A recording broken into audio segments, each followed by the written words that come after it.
You are so beautiful, not just in appearance but in spirit.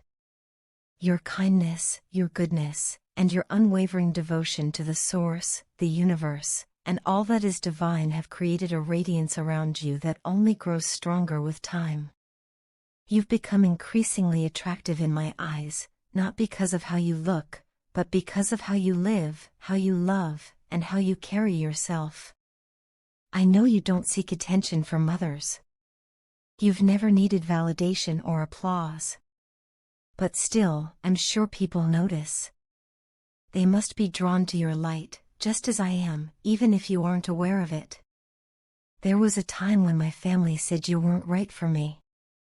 They told me you had flaws, and for a long while I believed them. I let their voices drown out my own truth. I let their judgments cloud the way I saw you. And because of that, I failed you. I couldn't see your worth through their lens of criticism and my own immaturity. But now, I find it nearly impossible to agree with their view. I look at you now and realize how wrong they were, and how blind I was. Back then, I acted out of frustration, out of anger, and deep-seated insecurity. I didn't know how to process my feelings or deal with my fears. Instead of facing them, I projected them onto you. I lashed out when I felt small. I tried to control what I couldn't understand. I didn't listen to the quiet voice of my soul that was always trying to guide me, toward healing, toward humility, toward you. Only after suffering the consequences of my actions do I now understand the weight of what I lost. And it hurts. I feel helpless, like someone who threw away a precious gift and now stands in the wreckage of their own making. You've grown so much. Or maybe, you were always ahead of me, and I just didn't want to admit it. My jealousy clouded my vision. I saw your progress not as something to admire, but as something that made me feel inferior. Instead of uplifting you, I searched for your flaws and threw them in your face whenever I needed to win. I knew you were more sensitive, more emotional, and that my words could cut deeply. And I used that to my advantage. I am certain that I hurt you, and I hate that I did. But what amazes me most is how you didn't let it break you. You used the pain as fuel. You took it as a challenge and became even stronger, even more radiant. You rose, even when I tried to pull you down. There is a huge gap between us now. You have become like a star in the night sky, brilliant and distant.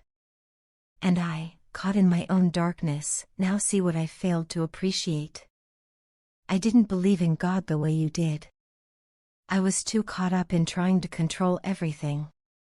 But now I find myself praying, truly praying, not for control, but for clarity, for healing, and for a second chance. I pray for you, too, for your happiness, your protection, your continued growth. One of my deepest regrets is how I treated your innocence. Your pure, childlike spirit was something I should have cherished. Instead, I used it. I expected you to cater to my moods, to constantly please me. And when you didn't, I blamed you. I called you out. I made you feel like you were wrong just for being yourself. I see now how unfair that was. The darkness I am surrounded by today is, in many ways, a direct result of how I treated you. And I deserve to sit with that pain. People always say we should never play with a pure-hearted person, and I didn't listen. I saw your vulnerable moments as opportunities to assert control. I see now how cruel that was. When I go through my own negative emotions today, I begin to realize the torment I must have put you through. My bitterness, my ego, my endless banter, it must have felt like poison to your soul. And now that you've moved on completely, it feels like a punishment. Like instant karma. It's as though life has handed me a mirror and made me watch myself lose the very thing that once brought light into my life. I used to be so overconfident, needing constant validation, constant pampering. You gave it willingly, and I took it for granted. I judged you. I thought you didn't understand, that you weren't mature enough. But now, all I want is your wisdom, your peace, your presence. I miss your guidance. I miss the way you brought calm into chaos, how you turned pain into purpose, how you believed in love even when I didn't deserve it. I see things differently now. I see you differently. And more than anything, I miss you. I miss us. I know I may not deserve a second chance, but if there's any part of you that still believes in what we once had, I want to try again. I want us to grow together, not apart. I want to be better, not just for you, but for myself. Will you consider giving us another chance? Today, we want to bring attention to something deeply important, a situation that, sadly, many people find themselves in, often without even realizing how serious it has become. We're talking about when someone you care about becomes entangled in a complicated and emotionally draining relationship, one that many refer to as a karmic relationship. A karmic relationship is intense, consuming, and often deeply rooted in unresolved emotional wounds. These relationships feel magnetic at first, almost fated, but they tend to bring more pain than growth over time. In the scenario we're discussing, your loved one may have become involved with someone who appears charming on the surface but is actually manipulative and controlling beneath the surface. This person, whom we'll refer to as the karmic, may have deceived your loved one in various ways, sometimes even going so far as to impersonate someone else online to create false connections or narratives. What makes this situation even more distressing is that your loved one has likely been working hard on themselves. They've been investing in personal growth, trying to become healthier mentally, emotionally, and perhaps even spiritually. But this progress threatens the karmic. Why? Because the karmic thrives on control. They rely on power imbalances to maintain their influence, and when your loved one begins to rise, to heal, to become stronger, the karmic sees that as a threat.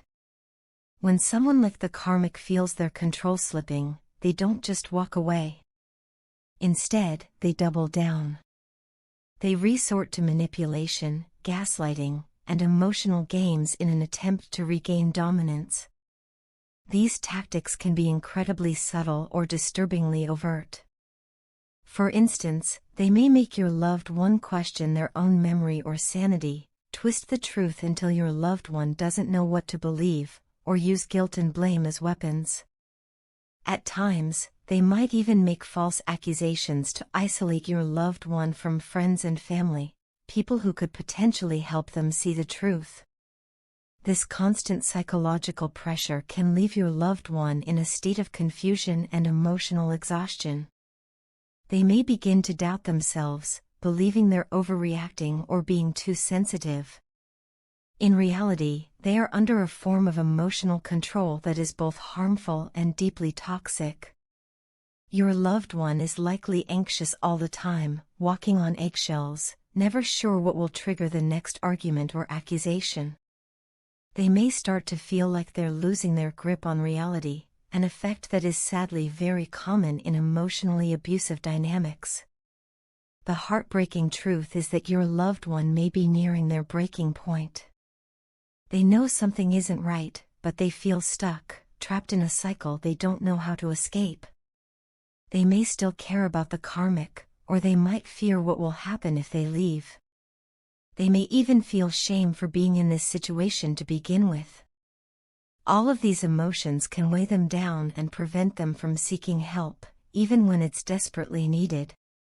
That's where you come in. Your support, compassion, and presence can make a significant difference.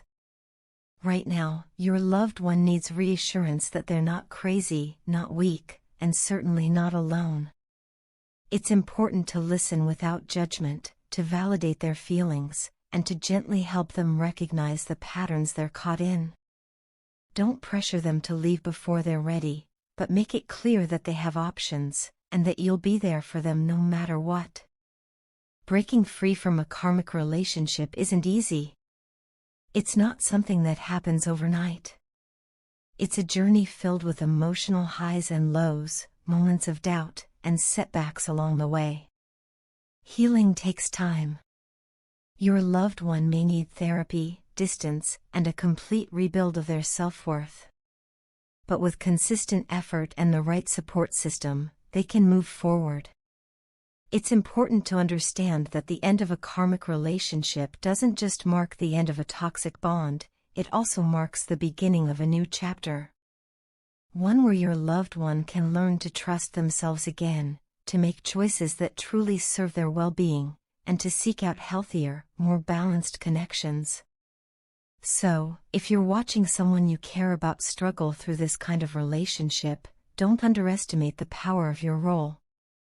Sometimes, being that steady, loving presence is exactly what they need to take the first brave steps toward freedom.